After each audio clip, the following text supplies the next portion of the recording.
માનવ કલ્યાણ યોજના વર્ષ 2024-25 કુટીર અને ગ્રામ ઉદ્યોગ વિભાગ ગુજરાત સરકાર દ્વારા આ અમલી યોજનાના હાલમાં ઓનલાઈન ફોર્મ ભરવાના શરૂ છે।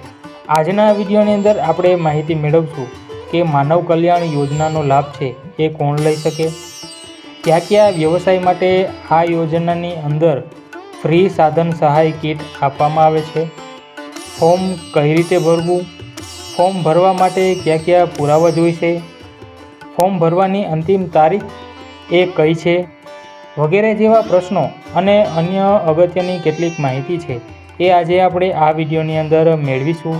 તો ચાલો શરૂ કરીએ આજનો આ વિડીયો।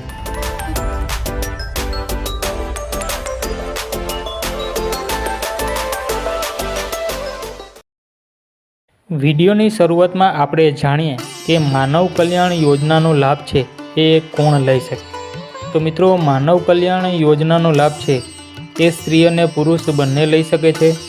એની અંદર જો ઉંમરની વાત કરીએ તો બંને માટે 18 વર્ષથી લઈને 60 વર્ષ વચ્ચેની ઉંમર હોવી જોઈએ। તેમજ જો BPL રેશન કાર્ડ ધારક હોય અને 0 થી 16 વચ્ચેનો સ્કોર ધરાવતા હોય એવા કુટુંબને આ યોજનાની અંદર અગ્રતા આપવામાં આવે છે। તેમજ આ કુટુંબે આવકનો દાખલો છે એ રજૂ કરવાની જરૂર રહેતી નથી। ત્યારબાદ આવક મર્યાદાની જો વાત કરીએ તો શહેર અને ગ્રામીણ બંને માટે વાર્ષિક આવક છે એ 6 લાખથી વધુ ના હોવી જોઈએ। હવે મિત્રો જાણીએ કે માનવ કલ્યાણ યોજના અંતર્ગત કઈ કઈ કેટેગરીને આનો લાભ મળી શકે। માનવ કલ્યાણ યોજના અંતર્ગત અનુસૂચિત જાતિ, અનુસૂચિત જનજાતિ, લઘુમતી વર્ગ, સામાજિક અને આર્થિક રીતે પછાત વર્ગ, સામાન્ય વર્ગ, SC કેટેગરીની અંદર અતિ પછાત વર્ગ, SC/BCની અંદર વિચરતી વિમુક્ત જાતિ તેમજ SC/BCની અંદર અતિ પછાત જાતિને આ યોજનાનો લાભ મળવાપાત્ર છે। આગળ આપણે જોઈએ તો માનવ કલ્યાણ યોજના અંતર્ગત કયા કયા વ્યવસાયનો સમાવેશ છે એ કરવામાં આવેલો છે। તો એની અંદર પહેલું છે મિત્રો દૂધ દહીં વેચનાર, બીજું છે ભરતકામ કરનાર, ત્રીજું છે બ્યુટી પાર્લરનું વર્ક કરનાર, ચોથું છે પાપડ બનાવનાર, પાંચમું છે વાહન સર્વિસિંગ અને રિપેરિંગ, છઠ્ઠું છે પ્લમ્બર કામ કરનાર, સાતમું છે સેન્ટરિંગ કામ કરનાર, આઠમું છે ઇલેક્ટ્રિક એપ્લાયન્સ રિપેરિંગ કરનાર, નવમું છે અથાણા બનાવનાર અને 10મું છે પંચર કીટ। હાલમાં મિત્રો આ 10 વ્યવસાય સાથે સંકળાયેલા લોકોને ફ્રી સાધન સહાય કીટ માટેના ઓનલાઈન ફોર્મ ભરવાના શરૂ છે। હવે વાત કરીએ માનવ કલ્યાણ યોજના અંતર્ગત ઓનલાઈન ફોર્મ ભરતી વખતે આપણે કયા પુરાવા જોઈશે। તો એની અંદર પ્રથમ પુરાવો છે એ અરજદારનું આધાર કાર્ડ, ત્યારબાદ અરજદારનું રેશન કાર્ડ, જેની અંદર રેશન કાર્ડમાં આગળ અને પાછળ બંનેનો ફોટોગ્રાફ છે એ આપણે અપલોડ કરવાનો રહેશે। અરજદારના ઉંમરના પુરાવાની અંદર અરજદારનો જન્મ તારીખનો દાખલો અથવા શાળા છોડ્યાનું પ્રમાણપત્ર અથવા તો આધાર કાર્ડ અથવા ચૂંટણી કાર્ડ અથવા તો પાન કાર્ડ છે એ રજૂ કરવાનું રહેશે। BPL રેશન કાર્ડ ધરાવતા અને 0 થી 16 વચ્ચેના સ્કોર ધરાવતા વ્યક્તિએ BPL રેશન કાર્ડ અંગેનો દાખલો છે એ રજૂ કરવાનો રહેશે। શહેરી વિસ્તારના લોકોને મળેલ સુવર્ણ કાર્ડની નકલ છે એ પણ આપે રજૂ કરવાની રહેશે। સામાન્ય વ્યક્તિએ આવકનો દાખલો છે એ રજૂ કરવાનો રહેશે। ત્યારબાદ જે લોકોને જાતિનો દાખલો લાગુ પડતો હોય એ લોકોએ જાતિનો દાખલો છે એ પણ રજૂ કરવાનો રહેશે। અરજદારનું ઈ-શ્રમ કાર્ડ ના હોય તો એવા વ્યક્તિએ ઈ-શ્રમ કાર્ડ કઢાવી અને એ પણ રજૂ કરવાનું રહેશે।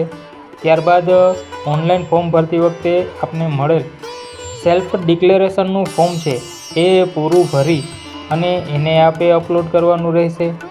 ત્યારબાદ સાથે અરજદારનો એક પાસપોર્ટ સાઇઝનો ફોટોગ્રાફ, પોતાનો ઈમેલ ID અને પોતાનો મોબાઈલ ફોન આ સાથે રાખીને આપે ઓનલાઈન અરજી કરવાની રહેશે। અને હા મિત્રો, આ તમામ પુરાવા છે આપે ઓરિજિનલ જ સાથે રાખવાના રહેશે। આમાં ઝેરોક્સ છે એ અપલોડ કરવાની નથી, આપણે ઓરિજિનલ ડોક્યુમેન્ટ લઈને જ આ ઓનલાઈન ફોર્મ છે એ ભરવું। હાલ આ વર્ષ આ યોજનાને લઈને રજૂ કરવાના પુરાવાની અંદર થોડોક ફેરફાર કરવામાં આવ્યો છે। જેની અંદર આ વર્ષે અરજદાર પાસે કોઈ અનુભવનું પ્રમાણપત્ર માંગવામાં નથી આવતું, તેમજ અરજદારના તમામ સભ્યોના આધાર કાર્ડ છે એ પણ આ વર્ષે રજૂ કરવાના રહેતા નથી. પણ આ સિવાય એમણે ઈ શ્રમ કાર્ડ છે એને રજૂ કરવાનું અહીં રાખેલું છે. હવે મિત્રો જોઈએ તો માનવ કલ્યાણ યોજનાનું ફોર્મ છે એ કઈ રીતે ભરવું. તો મિત્રો આ યોજનાના ફોર્મને ભરવાની લિંક છે હું નીચે ડિસ્ક્રિપ્શનમાં આપી દઈશ, ત્યાં જઈને આપ ઓનલાઈન ફોર્મ ભરી શકશો. હવે આ જે વેબસાઇટ ઉપર આપે સૌપ્રથમ તો આપનું ઓનલાઈન રજિસ્ટ્રેશન કરવાનું રહેશે. ઓનલાઈન રજિસ્ટ્રેશન થઈ ગયા બાદ આપને આઈડી અને પાસવર્ડ મળશે. આ આઈડી અને પાસવર્ડથી આપે એ જ વેબસાઇટની અંદર લોગિન કરવાનું રહેશે. જેવા તમે લોગિન કરશો એટલે આપની કેટેગરી મુજબ આપને આપની યોજનાઓ જોવા મળશે, જેની અંદરથી આપે માનવ કલ્યાણ યોજનાનું અહીંથી આપે માનવ કલ્યાણ યોજના છે એને પસંદ કરવાની રહેશે અને તેનું ફોર્મ છે એ ધ્યાનપૂર્વક ભરવાનું રહેશે. ત્યારબાદ ઓરિજિનલ ડોક્યુમેન્ટ છે એ અપલોડ કરવાના રહેશે અને આ ફોર્મ છે એ સબમિટ કરવાનું રહેશે. હવે મિત્રો જાણીએ કે આ યોજનાનું ફોર્મ છે એ કેટલી તારીખ સુધી ભરી શકાશે. તો મિત્રો માનવ કલ્યાણ યોજનાનું ઓનલાઈન ફોર્મ છે એ તારીખ 31/8/2024 સુધી ભરી શકાશે. મિત્રો અંતિમ તારીખની રાહ જોયા વગર આપ વહેલામાં વહેલી તકે આ માનવ કલ્યાણ યોજનાની ફ્રી સાધન સહાય કીટ માટેનું ઓનલાઈન ફોર્મ છે એ ભરી દેવું. મિત્રો આ તો માનવ કલ્યાણ યોજના વર્ષ 2024-25નો ભાગ 1. હવે ઘણા મિત્રો પોતાના વ્યવસાયની કીટ છે એની અંદર કેવા સાધનો અને કયા સાધનો આવે તે વિશે માહિતી મેળવવા ઈચ્છતા હશે.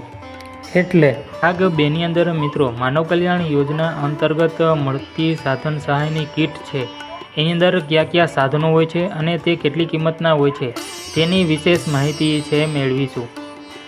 મોટાભાગના લોકોનો એક સામાન્ય પ્રશ્ન છે કે ઓનલાઈન ફોર્મ ભરાયા બાદ આપને આ વ્યવસાયની કીટ છે ક્યારે મળશે. તો આના માટે કોઈ ચોક્કસ સમય ન ગણાવી શકાય. ઘણા લોકોને 6 માસની અંદર આ સહાય કીટ છે મળી જતી હોય છે, ઘણા લોકોને 1 વર્ષે, તો કેટલાક લોકોને 2 વર્ષનો સમયગાળો પણ લાગી જતો હોય છે અને ત્યારબાદ એ લોકોને આ સાધન સહાયની કીટનું વિતરણ થતું હોય છે. એટલે મિત્રો આમાં ચોક્કસ સમય ન કહી શકાય, પણ ઓનલાઈન અરજી થયા બાદ આપની અરજી જો મંજૂર થાય અને કોમ્પ્યુટર ડ્રોની અંદર આપનું નામ આવે તો આપને આ સાધન સહાય કીટ છે એ ચોક્કસ આપવામાં આવશે. એટલે મિત્રો આવા જ માહિતીસભર જો આપ વિડીયો મેળવવા માંગતા હો તો અમારી યુટ્યુબ ચેનલને સબસ્ક્રાઈબ કરી લેજો. સાથે મિત્રો બેલ આઇકન પ્રેસ કરી દેજો, જેનાથી અમારા નવા આવતા વિડીયોની નોટિફિકેશન આપના સુધી પહોંચતી રહે. અને મિત્રો આપને જો આ વિડીયો પસંદ પડે તો આને લાઈક કરી દેજો અને અન્ય મિત્રોને શેર કરજો. આભાર.